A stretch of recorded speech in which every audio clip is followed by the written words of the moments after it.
Xoş gördük əziz dinləyicilər.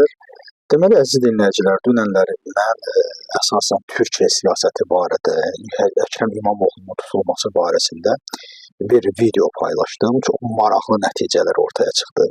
Maraqlı nəticələrdən biri ondan ibarət ki, əvvəla bu mənim üçün bir test oldu. Azərbaycan ictimai həyatında baş verən hadisələrə qiymət vermək mənim üçün bir test oldu. Bir test kimi çox maraqlı idi. Və maraqlı testlərdən biri ondan ibarət idi ki, o videonun altında yazılan rəylərdə demək olar ki, Rəcəb Təyyib Ərdoğanı tərəfdarları, belə deyək, yalnız söyüş ritorikasından onlar istifadə etdi, demək olar ki. Amma İmamoğlu'nun, belə deyək, İmamoğlu'nun tutulmasını haqsız bilən insanların mən dilindən söyüş görmədim. Ən çox əsasən Ərdoğan tərəfdarlarının deməli söyüşdən istifadə etdiklərini, məni də təhqir etdiklərinin şahidi oldum. Əvvəla mən bunların tezislərini açıqlamaq istəyirəm. Nə deməkdir bu? Əvvəla ilk növbədə onu deyim ki, Azərbaycan etnik mədəni həyatı Türkiyənin etnik mədəni həyatından, onun mədəni, siyasi, ictimai ruhu Türkiyə ruhundan çox fərqlidir. Çox fərqli ondan ibarətdir ki, bizim etnomədəni həyatımızı müəyyən edən sivil, mədəni, dindarlıqdan, firqəçilikdən kənar rəsulzadəçilik, axundovçuluq, Haqverdiyev, Sabir və bunun kimi nə qədər böyük ziyalılarımız, Cəlil Məmmədquluzadə, bu insanlar Azərbaycan milli, etnik, mədəni, siyasi, ictimai fikrini yaradıcısı adamlar olduqlarına görə bizim ictimai fikrimiz kifayət qədər mədəni və kifayət qədər də elmə söykənir və kifayət qədər də ədalətə söykənir. Amma Türkiyə cəmiyyəti belə deyil. Türkiyə cəmiyyətində dindar kəsim yırtıcı bir kəsimə çevrilir və Türkiyədə dini firqəçilik pik həddindədir. İstər cəmaətlər olsun, istər necə deyirlər, firqələr olsun, istərlər vakıflar olsun. Bunlar Türkiyə cəmiyyətini kifayət qədər parçalayır və Türkiyə həyatında, Türkiyə ictimaiyyətində mənim saydığım insanlar olmadığına görə onların cəmiyyəti kifayət qədər bir-birinə düşmən və ziddiyyətli, necə deyirlər, cəmiyyətdir. Ona görə hərə ayrı fikirdə olduğuna görə bir-birini öldürməyə belə hazır olan cəmiyyətlərdir. Bizdə şükür Allaha onlar yoxdur, amma bizdə də bu günləri çox təəssüflər olsun ki, bütpərəstlər var, Rusiyanın bütpərəstləri, İranın bütpərəstləri və bu günlərə bəlli oldu ki, Ərdoğanın bütpərəstləri də kifayətlər varmış. Əvvəla onu demək lazımdır ki, mən sizə söz vermişəm ki, mən sizə qarşı həmişə, necə deyərlər, səmimi olacağam. Mən sizə həmişə doğrunu deməyə çalışacağam. Mən heç bir bütpərəstliyi sevən, mən yalnız Allaha təslim olmuş bir insanam. Mən 1400 ildə Allahın bütpərəst olmayan siyahısına sizə əmr etdiyi halda, amma nədənsə bizim cəmiyyət və yaxud da müsəlman dövlətləri bütpərəstlikdən əl çəkə bilmirlər. Mənim məsələn, bütpərəstlikdən əl çəkin. Ərdoğanın təriflənməsi əsasən Qarabağa görədir. Baxın, Ərdoğanın Azərbaycana siyasi dəstəyini biz yüksək qiymətləndiririk. Ərdoğanın bu yüksək qiymətləndirməni də hər halda, hər bir mənada biz də edirik. Türkiyədə də bir hadisə oldu. Bizim də onlara qarşı münasibətimiz adekvatdır. Bizi birləşdirən səmimi dostluqdur. Bunlar bizi birləşdirən siyasi sistemlərin başında olan adamlar deyil. Ərdoğan gedər, bir başqası gələr, yenə də Azərbaycan xalqı ilə Türkiyə xalqı qardaş olacaq və yaxud da bizdəki dəyişər, yenə də biz qardaş olacaq. Bu dəyişməyəcək. Bu günləri Ərdoğanın bizim üçün etdiklərini biz yüksək qiymətləndiririk. Amma bütmə eləməliyik Ərdoğanı.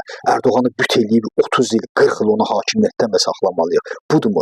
Məgər bütün müsəlman dünyasını bütpərəstliyi bu günə qoymadı mı? Niyə əl çəkmişsiniz bu bütpərəstlikdən?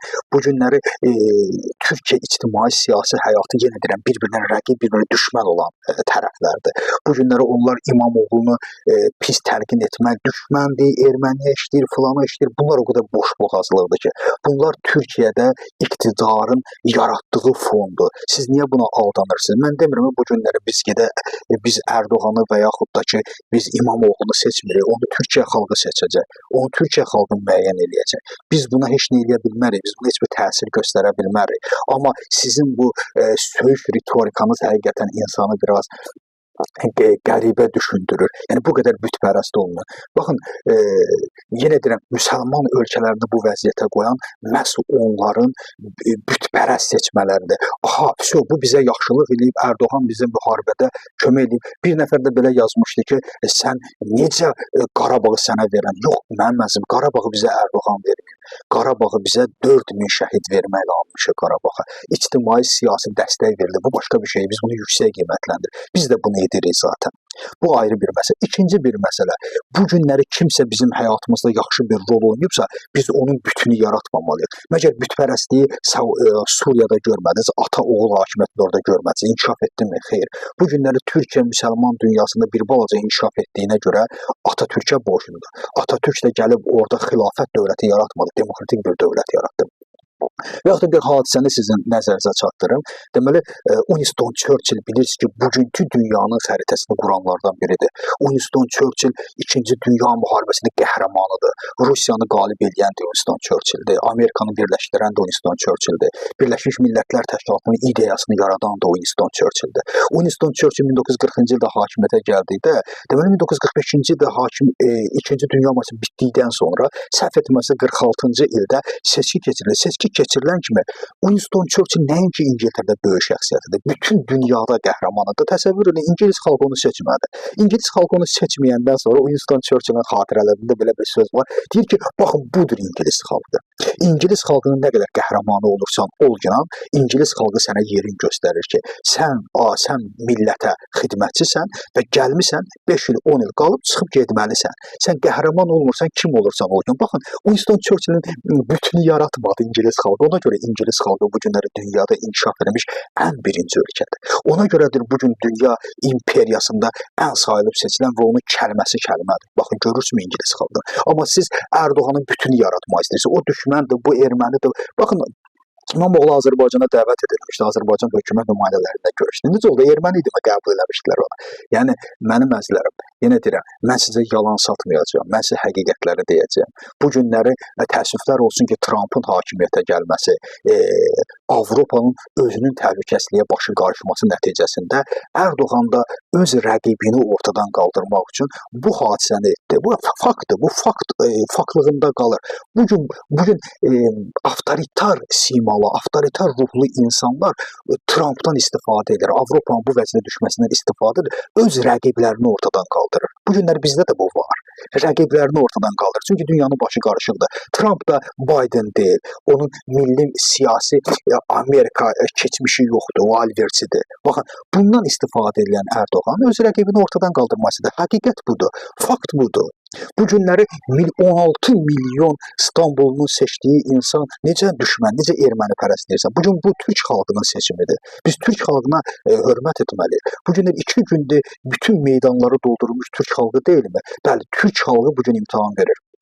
Əgər Türk xalqı İmamoğlunu çıxarda bilməyəcəksə, Türkiyə avtoritar yöndə əyiləcək, amma Türk xalqı əyilmiş demokratiyanın ayağını bu günləri özü dikəldə bilər. Oradan İmamoğlunu çıxartmaqla öz təzyiqi ilə. Bəli, bu günləri bütün hallarda məsələnin başı Türk xalqıdır və Türk xalqı bunu etməlidir. Məsələ budur, həqiqət budur. Sən bunu istəyirsən qəbul elə, istəyirsən etməyinə. Mən şəxsiyyətə pərəstişkar deyiləm və sizi də bütpərəstlikdən uzaqlaşdırmaya çalışıram. Bütpərəstlik Allahın sevmədiyi bir yoldur. Mən sadəcə olaraq siyasi şərh edirəm. İstəyirsiniz bəyənin, istəyirsiniz bəyənməyin. Özünüzdən müğayət olun. Sizə Allah tapşırıram. Sağ olun.